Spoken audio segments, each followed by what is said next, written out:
A few years back, I read a disturbing story about a woman accused of shoplifting from my neighborhood grocery store, Fairway Market.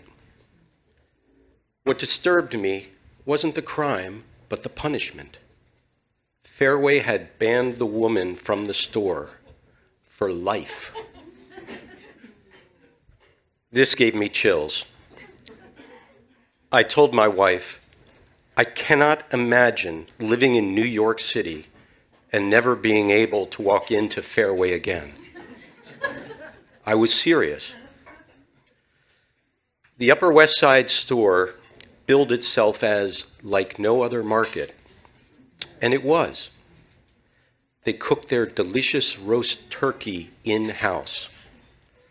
They sold 24 varieties of loose tea. At the self-serve olive bar, there were 28 different types to choose from. Fairway was crowded, noisy, and chaotic, all narrow aisles and sharp elbows. Shopping there was like shopping in a subway car. It felt like New York. My attachment to Fairway began innocently enough.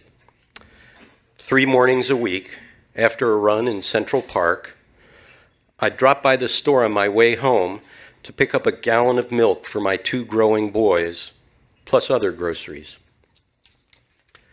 As I returned to Fairway again and again, I grew to love its quirks and qualities, its unwritten rules, like the proper direction for moving through the vegetable aisle.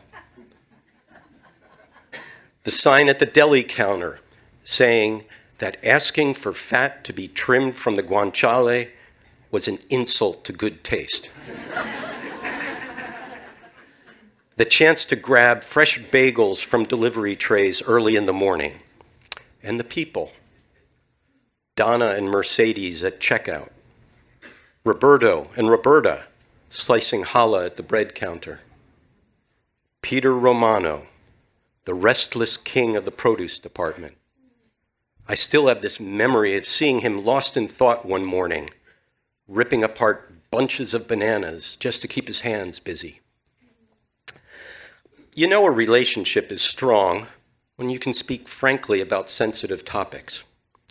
Like the day I emailed Fairway's manager, I quote, "It seems to me that in recent months, the everything bagels and the sesame bagels have a lot less everything and sesame seeds on them." She emailed back in less than an hour. Again, I quote, "I will address the bagel situation immediately." And she did.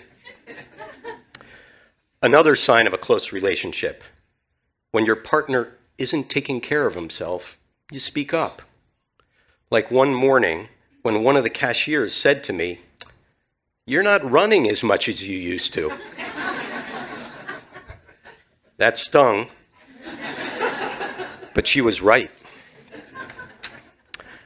Sadly, all the things that once drew me to Fairway began to disappear. One day, instead of the 3 grades of prosciutto at the deli, there were none. The Fairway I thought I knew would have died of shame. But the new guy behind the counter showed no embarrassment. The pumpernickel bagels disappeared. Then the cilantro pesto. Roberto and Roberta. I realized one day they were gone. Peter Romano left too. Afterward, in the produce department, someone put up a sign. "Bananas are like family. Don't break them up." This was not the Fairway I fell in love with.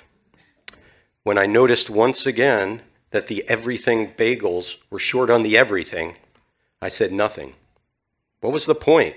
We had drifted apart. Still, the first time I visited our neighborhood's new Trader Joe's, it felt like cheating on Fairway.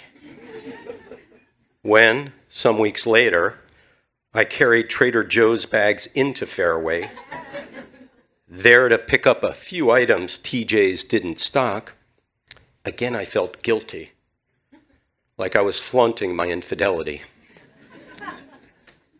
Now, years later, Trader Joe's is my go-to grocery store, and I'm long over the guilt of my Fairway breakup.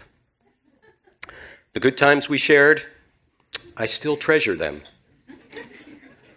And I came away with a life lesson that extends far beyond grocery stores.